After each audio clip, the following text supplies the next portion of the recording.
लगातार पांचवें चरण के मतदान पर गर्मी का इफेक्ट दिखाई दे रहा है। कई दिग्गजों ने मतदान किया। लखनऊ में राजनाथ सिंह ने मतदान किया, वहीं मुंबई में बॉलीवुड सेलिब्रिटीज जो कि मतदान स्थल पर पहुंच रहे हैं, अपने मताधिकार का इस्तेमाल कर रहे हैं। हेमा मालिनी ने मतदान किया, धर्मेंद्र ने, हेमा मालिनी की बेटियों ने भी मतदान किया। हेमा मालिनी जो कि मथुरा से बीजेपी प्रत्याशी, मथुरा में तो वोटिंग हो चुकी, वो मुंबई में आज अपने मताधिकार का इस्तेमाल करती नजर आए। तो पांचवें चरण के रण में कई दिग्गज मतदान करते नजर आए। लखनऊ की बात करें तो राजनाथ सिंह, बीएसपी अध्यक्ष मायावती, डिप्टी सीएम ब्रजेश पाठक ने मतदान किया। वहीं रायबरेली में अदिति सिंह ने मतदान किया। इसके अलावा बीजेपी उम्मीदवार चाहे झांसी, महोबा या हमीरपुर, फतेहपुर, कौशाम्बी प्रत्याशी अपने मताधिकार का इस्तेमाल करते नजर आए।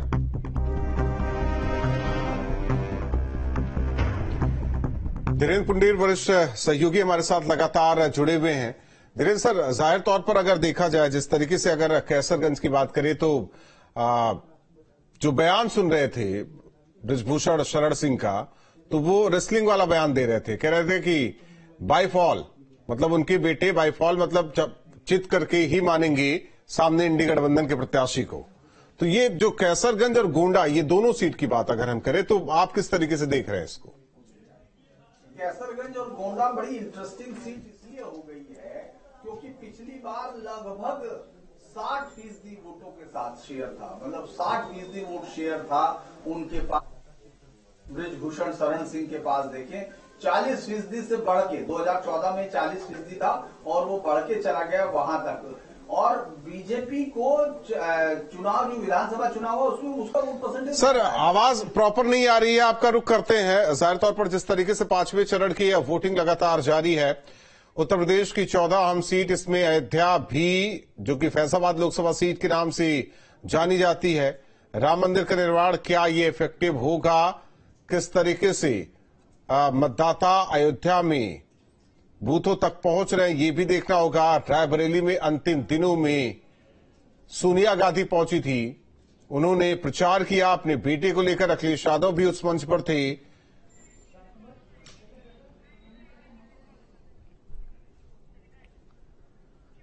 और चलिए बात झांसी को लेकर कर लेते हैं। झांसी में सुबह 7 बजे से ही मतदान जारी है। लोग मतदान को लेकर उत्साहित नजर आ रहे हैं और इसको लेकर अधिक जानकारी दे रहे हैं संवाददाता विनीत दुबे। देखिए, झांसी में मैं आपको दिखा देता हूं कि किस तरीके का उत्साह यहाँ पर तमाम लोगों में दिखाई दे रहा है, जो सुबह से ही घर से बाहर निकले हैं और अपने मत का प्रयोग करने के लिए यहाँ पहुंचे हैं। ये देख लीजिए, तमाम बुजुर्ग हैं जो यहाँ पर अपने मत के प्रयोग के लिए पहुंचे हैं। सुबह सुबह मॉर्निंग वॉक से निकले हैं। कुछ लोग अपने बिजनेस पर जाना चाहते हैं, कहीं दुकान पर जाना चाहते हैं, तो वो लोग भी सुबह सुबह जल्दी वोट डालना चाहते हैं।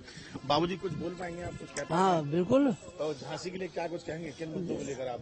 हम यही कहेंगे झांसी की प्रगति हो अच्छी, और यहाँ के लोगों के लिए जो है अच्छे अच्छे कार्य हो और जनता सुखी रहे, बस यही हमारा। पहले देखा गया था कि काफी गर्मी थी, लेकिन आज तो मौसम भी अच्छा है, तो लोगों को क्या कहना चाहेंगे? और नहीं, हम तो ये चाहते हैं कि सब लोग वोट डालें। वोट बहुत इम्पोर्टेंट है। बहुत सारे लोग हम देख रहे हैं कि नहीं आते टाइम पे, पर आना चाहिए। तो कम से कम इस बार जो है अच्छी वोटिंग होनी चाहिए। मेरे चाहते क्या अपने सांसद से सर यही चाहते हैं कि जो झांसी का से विकास अभी शुरू हुआ है, हम देख रहे हैं कुछ सालों में अच्छा हुआ है, ये जो भी आए वो इस तरह का विकास बढ़ता जाएंगे। मैडम कुछ मुस्कुरा रही है, बस झांसी का विकास अच्छा हो और सारी सुविधा आराम से मिलती रहे। बिल्कुल।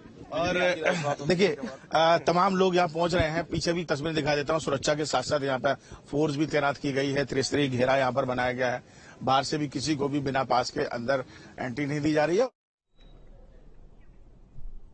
तो देखिए, लगातार हमारे साथ तमाम सहयोगी ग्राउंड जीरो से भी जुड़े हुए हैं। धीरेन्द्र सर हमारे साथ लगातार बने हुए हैं, वहीं उमाकांत जी भी हमारे साथ लगातार बने हुए हैं। धीरेन्द्र सर, कैसरगंज सीट को लेकर के मैं आपका विश्लेषण चाहूंगी। आप बता भी रहे थे, हालांकि कुछ साउंड को लेकर के तकलीफ हुई थी, वो कहीं ना कहीं दुरुस्त हो गई है। तो आप अपना विश्लेषण कैसरगंज सीट को लेकर के बताइएगा, क्योंकि लगातार बृजभूषण शरण सिंह अपने बेटे की जीत का दावा कर रहे हैं। देखिए, बृजभूषण शरण सिंह जब कैसरगंज में जाते हैं या गोंडा, बहराइच, इन सब इलाकों में उनका एक अपना निजी प्रभाव है, लेकिन इसके ऊपर प्रधानमंत्री मोदी का एक अलग वो दिखता है वोट पर, अगर हम लोग वोट पर देखते हैं, क्योंकि यही वोट जो लोकसभा में कैसरगंज सीट पर अगर आप गौर करते हैं लगभग 60% वोट मिला था 2019 में, और 2014 में ये 40 पॉइंट था, लगभग 10% वोट बढ़ा। लेकिन विधानसभा में 10% कम हो गए। अगर 2022 की बात करते हैं तो विधानसभा में बीजेपी को लगभग 50% के करीब वोट मिला और एसपी को 40% मिला, यानी एसपी का वोट काफी बढ़ा वहां, और यहां तक कि एक सीट भी उनको एसपी को वहां मिली जो कैसरगंज में 4 बीजेपी के साथ आई। तो वो जो चेंज है, लोगों को लग रहा है कि बहुत सारे विपक्षियों को कि आरोप जिस तरह से लगे हैं तो उनसे बहुत नुकसान हो जाएगा, लेकिन इन्हीं आरोपों इससे भी ज्यादा संगीन, मतलब इसी जैसे संगीन आरोप कहना चाहिए, क्योंकि उसमें दाऊद इब्राहिम के शूटर्स को शरण देने का था, जिसमें आपके ऊपर कई सारे टेररिस्ट एंटी डिसेप्टिव एक्ट तक लगे थे, टाड़ा लगा था। उसके बावजूद आप जब अपनी पत्नी को अपनी जगह चुनाव लड़ा था, उस समय भी लड़ाया था केतकी सिंह को इन्होंने, तो उस वक्त भी जीत के बाहर आई थी, यानी जीता हुआ था, असर उससे अलग हो जाता है। जिस तरह के हम आरोपों की बात करते हैं वो स्थानीय समीकरणों पर जाकर जातीय और जो वहां का समीकरण है उसमें उलझ के वो तमाम इशू जो पूरे राष्ट्र में चर्चा का विषय हो जाते हैं, कई बार स्थानीय चीजों पर जाकर व्यक्ति उनसे ऊपर उठते हैं। चाहे वो किसी भी नेता का हम बात करते हैं जो बड़े अपनी सीट पर धुरंधर होते हैं, वो अपने ऊपर लगे हुए तमाम दागों को अपने यहां किए गए काम या लोगों के साथ किए गए रिश्तों से की साबुन से धोकर साफ कर लेते हैं। तो कैसरगंज सीट उन्हीं में से एक है जो बहुत ज्यादा संघर्ष होता हुआ दिखेगा, लेकिन ऐसा मुझे नहीं लगता कि कोई परेशानी। जी परेशानी नहीं, लेकिन इस अवध की बात हो रही है। पीएम रोड शो करते अयोध्या में नजर आए थे। उमाकांत सर, किस तरीके से देखते हैं ये अवध का इलाका, तराई का इलाका हम कह सकते हैं कि कैसरगंज सीट भी और गोंडा सीट भी, लेकिन इधर आइए तो बाराबंकी के अलावा लखनऊ के अलावा फैजाबाद सीट जिसे अयोध्या जिले के नाम से जाना जाता है। तो एक तरफ बुंदेलखंड, एक तरफ ये इलाका, प्रभु श्री राम इफेक्टिव है। जी देखिए भारतीय जनता पार्टी का जो राम मंदिर एक बहुत बड़ा मुद्दा है, और इसमें कोई संदेह नहीं है कि इस बार भी राम मंदिर के मुद्दे पर भारतीय जनता पार्टी ने पूरा जोर लगाया था। इसीलिए 4 साल पहले राम मंदिर निर्माण का फैसला या हरी झंडी सुप्रीम कोर्ट के देने के बाद भी पूरा डिले किया गया, ताकि चुनाव जब होने वाले हों उसके 3-4 महीने पहले राम मंदिर की प्राण प्रतिष्ठा समारोह किया जाए, और उसके लिए बड़ी उल्टी गिनती शुरू की गई। और देखिए जो मुद्दे आए हैं भारतीय जनता पार्टी के सामने, जो मुश्किलें खड़ी हुई हैं कि स्थानीय मुद्दे पहली बार लोकसभा के चुनाव में इतने बड़े पैमाने पर उठे हैं। और उत्तर प्रदेश में अगर हम बहुजन समाज पार्टी की भूमिका को लेकर के बात करें तो भले ही वो किसी गठबंधन में नहीं है, लेकिन बहुजन समाज पार्टी एक कई जगहों पर एक फोर्स के रूप में उभर रही है, क्योंकि वो ना भारतीय जनता पार्टी के साथ है ना कांग्रेस इंडिया गठबंधन के साथ है। तो उसका जो भूमिका है वो बहुत महत्वपूर्ण होने वाली है इस चुनाव में, क्योंकि वो भले ही ज्यादा सीटें नहीं निकाल पाए उत्तर प्रदेश में। अवध की भी हम बात कर रहे हैं, हम बाराबंकी की भी बात कर रहे हैं, हम अयोध्या की भी बात कर रहे हैं, हम लखनऊ की भी बात कर रहे हैं, जहां राजनाथ सिंह जी बहुत कंफर्टेबल सिचुएशंस में हैं। लेकिन एक बात मैं ये मान रहा हूं कि जहां केसरगंज सीट है जिसकी अभी चर्चा हो रही थी केसरगंज की, वहां पर जो ब्रिजभूषण शरण सिंह उनके पुत्र चुनाव लड़ रहे हैं, लेकिन वहां एक कॉन्फ्लिक्ट, खुला कॉन्फ्लिक्ट भारतीय जनता पार्टी के भीतर उभर करके सामने आया। ये विपक्ष ने नहीं उठाया, ये ब्रिजभूषण सिंह ने खुद बोला कि मैं केवल मोदी जी को अपना नेता मानता हूं, मैं योगी जी को अपना नेता नहीं मानता। तो ये जो योगी के समर्थक हैं, और उत्तर प्रदेश के चूंकि योगी जी मुख्यमंत्री है, तो वो फैक्टर एक बड़ा कौतूहल का विषय पूरे केसरगंज में और अवध की पूरी राजनीति में बना हुआ है कि क्या आप केवल मोदी जी के नाम पर चुनाव लड़ेंगे, क्या उत्तर प्रदेश सरकार की जो भूमिका है, जो रोल है प्रशासन को दुरुस्त करने में, वहां गवर्नेंस को ठीक करने में, वहां कानून व्यवस्था को सुधारने में, जैसे कि भारतीय जनता पार्टी अपने चुनाव प्रचार में दावा करती है कि हमने उत्तर प्रदेश में लॉ एंड ऑर्डर सिचुएशन को, महिला सुरक्षा के मामलों पर हमने काफी काम किया है, लेकिन जब ब्रजभूषण शरण सिंह का नाम आता है तो भारतीय जनता पार्टी को पीछे हटना पड़ता है। जैसे एथलीट का मामला था, इतना बड़ा आंदोलन चला और अल्टीमेटली उनका टिकट कटा, लेकिन उनके पुत्र को टिकट दे दिया गया। तो ये जो मानदंड है ऐसा नहीं, वही तो बयान वो देते नजर आए उमाकांत सर कि उसी से जनता बहुत नाराज है और बम्पर वोट हमारे बेटे को मिलने वाला है। ठीक है, देखिए कोई ये थोड़ी कहेंगे कि हमारे कोई भी चाहे ब्रजभूषण सिंह हो या कोई हारने वाला कैंडिडेट भी हो, वो कभी नहीं कहेगा कि हम बब्बर वोट से नहीं जीतने वाले हैं। सवाल ये है कि देखिए जो लोकसभा का चुनाव होता है वो परसेप्शन पे लड़ा जाता है। निश्चित रूप से मोदी फैक्टर एक इम्पोर्टेंट फैक्टर है। अगर केसरगंज में अगर दावा कर रहे हैं ब्रजभूषण शरण सिंह के उनके बेटे भारी बहुमत से चुनाव जीतने वाले हैं, तो इसमें कोई, मुझे नहीं लगता कि इसमें कोई अतिशयोक्ति कर रहे हैं। वो जाहिर सी बात है कि वो उत्तर प्रदेश की बाकी सीटों पर भारतीय जनता पार्टी तो कह रही है कि हम 80 के 80 सीटें जीत रहे हैं। वो तो रायबरेली पे भी अपना दावा कर रहे हैं कि रायबरेली पे भी अब कांग्रेस को हराएंगे। तो वो दावा अलग होता है और जो जमीनी हकीकत अलग होती है। मैं ये मानता हूं कि लोकसभा का जो चुनाव होता है, जो मैंने पिछले 7-8 चुनाव देखे हैं देश के, उसमें मैंने ये माना है कि परसेप्शन पर बहुत असर पड़ता है। फ्लोटिंग वोट बहुत भूमिका निभाते हैं। पश्चिमी उत्तर प्रदेश से लेकर के जो मतदान की प्रक्रिया शुरू हुई और आज 5वें चरण में वोटिंग हो रही है, तो ऐसा लगता है कि भारतीय जनता पार्टी को चुनौती निश्चित रूप से कमजोर विपक्ष दे रहा है। कई जगह जातियों की गोलबंदी हुई है, माइनॉरिटीज वोट की गोलबंदी हुई है, दलित वोटों की गोलबंदी हुई है। संविधान एक मुद्दा बना है कि देखिए संविधान अगर बदल दिया जाएगा तो क्या होगा। तो ये संविधान एक बड़ा मुद्दा बना है और इसमें दलितों की गोलबंदी और माइनॉरिटीज की गोलबंदी बाकी जातियों तो उसका असर धीरेन्द्र सर, उसका असर तो बूथों पर दिखना चाहिए था, जो कि दिखाई नहीं दे रहा है।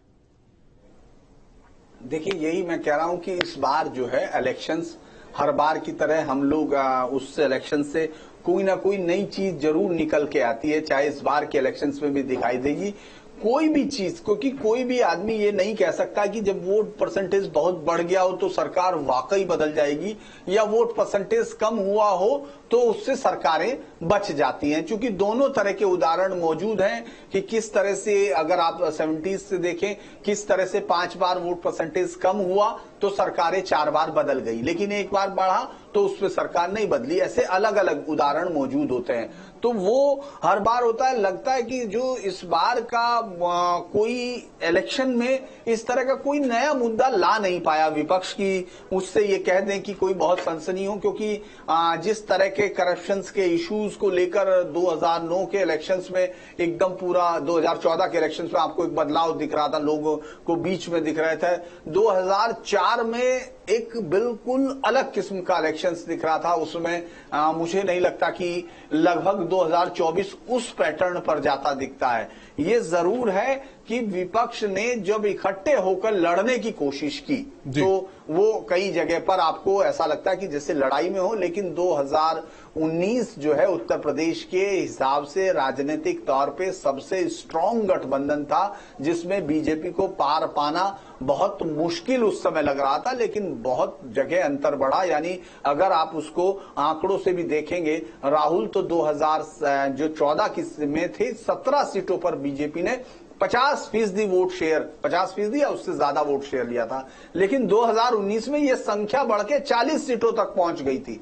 तो बहुत मुझे नहीं लगता कि इस बात का बहुत ज्यादा वो दिख रहा है कहीं ग्राउंड पर कि वोट कम हो रहा है, वोटर्स निकल नहीं रहे। तो लेकिन कहीं गर्मी का इशू है और कहीं कोई हल्की सी रिलेक्टेंस भी है, क्योंकि नेता अपनी बातों से लोगों को निकाल नहीं पा रहे हैं जिस तरह से मोदी। धीरेन्द्र सर, एक बड़ी खबर आई है, बड़ी खबर के लिए रुख करते हैं सहयोगी धीरेन्द्र के पास न्यूज रूम का। धीरेन्द्र, क्या है बड़ी खबर आपके पास?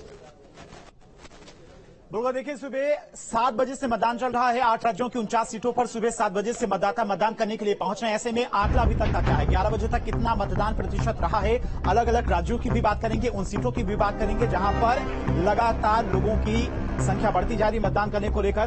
तो 11 बजे तक करीब 23.66% मतदान देखने को मिला है। बिहार की बात करें तो यहां पर करीब 21% के आसपास मतदान रहा है। जम्मू की बात करें तो यहां पर भी करीब 21.37% मतदान हुआ है। झारखंड की बात करें तो झारखंड में 26% के आसपास मतदान हुआ है। लद्दाख की बात करें तो लद्दाख में 27.87% अब तक मतदान हो चुका है।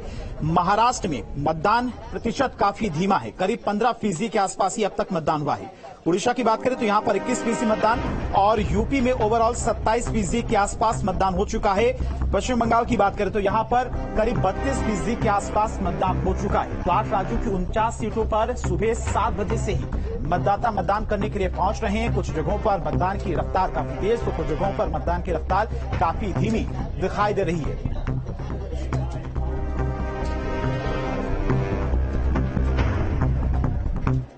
और इसके अलावा यूपी की भी 14 लोकसभा सीटों पर मतदान हो रहा है। सुबह 7 बजे से मतदाता मतदान केंद्रों पर पहुंच रहे हैं। अभी 11 बजे तक का जो मतदान प्रतिशत है वो भी सामने आ चुका है। क्या कुछ रहा है वोटिंग परसेंटेज, आपको एक एक कर बताते हैं। तो 11 बजे तक यूपी में करीब 27.76% मतदान हो चुका है। अमेठी की बात करें तो यहां पर 27.20% मतदान हुआ है। बांदा में 29% के आसपास मतदान हो चुका है। बाराबंकी की बात करें तो बाराबंकी में करीब 30% मतदान हो चुका है। फैजाबाद में 29.05% मतदान हुआ है। फतेहपुर में 28.54% मतदान अब तक हो चुका है। गोंडा में करीब 26% मतदान हुआ है। हमीरपुर में 28.24% अब तक मतदान हो चुका है। इसके अलावा कैसरगंज में करीब 27% के आसपास मतदान हो चुका है। कौशाम्बी की बात करें तो यहां पर भी मतदान प्रतिशत काफी अच्छा रहा है, करीब 26% के आसपास मतदान हो चुका है। लखनऊ में रफ्तार थोड़ी धीमी है, करीब 22% तक ही अब तक मतदान हुआ है। मोहनलालगंज सीट की बात करें तो यहां पर 28.52% मतदान हुआ है। रायबरेली में करीब 28% के आसपास मतदान हुआ है। तो ये 11 बजे तक के आंकड़े हैं। कुछ जगहों पर मतदान की रफ्तार काफी तेज तो कुछ जगहों पर मतदान की रफ्तार काफी धीमी नजर आ रही है। लगातार हर एक बूथ की अपडेट, हर एक बूथ की तस्वीर न्यूज स्टेट सबसे पहले अपने दर्शकों तक पहुंचा रहा है। Over to you Rahul. बिल्कुल, तो देखिए धीरेन्द्र जानकारी दे रहे थे वोटिंग परसेंटेज को लेकर के। लगातार हमारे साथ वरिष्ठ सहयोगी धीरेन्द्र पुनीर जी भी मौजूद है। सर देखिए, जिस तरीके से यहां पर वोटिंग परसेंटेज भी सामने आ रहा है, लगातार हम आंकड़ा यहां पर देख रहे हैं किस तरीके से वोटिंग अब कहीं ना कहीं जैसे जैसे दिन आगे बढ़ रहा है, कहीं ना कहीं वोटिंग की जो तस्वीर है वो बदल रही है। अगर मुख्य कारणों की बात की जाए, जैसे जैसे हम आगे बढ़ रहे हैं, जो 5वें चरण का जब हम जिक्र करें, 2 और चरण बचे हैं, क्या उम्मीद है आगे ये वोटिंग बढ़ेगी? ये सवाल मुझसे है? जी हाँ।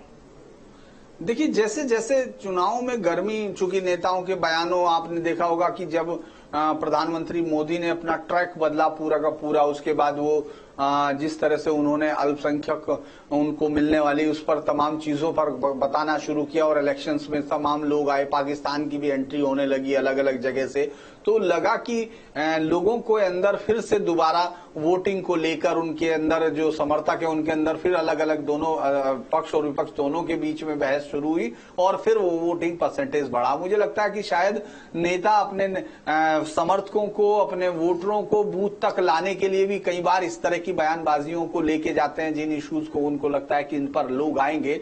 तो चौथे फेज में जिस तरह से मतदान बढ़ा है, थोड़ा ही सही, लेकिन उसने इस बात की तरफ किया इशारा कि शायद आज शाम तक तय होगा। लेकिन एक बहुत ही दिलचस्प बात जो देखने में आ रही, जो मैं अभी धीरेन्द्र से सुन रहा था, कि महाराष्ट्र में कम हो रहा, जबकि महाराष्ट्र में तो इस बात को विपक्ष बहुत ताकत के साथ कि इस बार बीजेपी को कुछ नहीं मिल रहा, बीजेपी बहुत कमजोर फ्रंट पर है क्योंकि उद्धव सेना जीत रही है, उद्धव की शिवसेना जो है उसके साथ जो हुआ, या अजीत पवार जो पवार के साथ जो हुआ, उसके बाद वहां के मतदाता बहुत गुस्से में, तो वो दिख नहीं रहा। सर, और यही उम्मीद भी की जा रही है कि वोटिंग लगातार बढ़े और जो मतदाता है वो घरों से बाहर निकले, अपने मत का प्रयोग करते हुए वो नजर आए। तो देखिए, लगातार जो लोकसभा चुनाव को लेकर के ये मेगा कवरेज न्यूज स्टेट की जारी है। आप दोनों हमारे साथ जुड़े रहे, आगे भी विश्लेषण जारी रहेगा, लेकिन वक्त एक बहुत छोटे से ब्रेक का, बने रहे न्यूज स्टेट के साथ।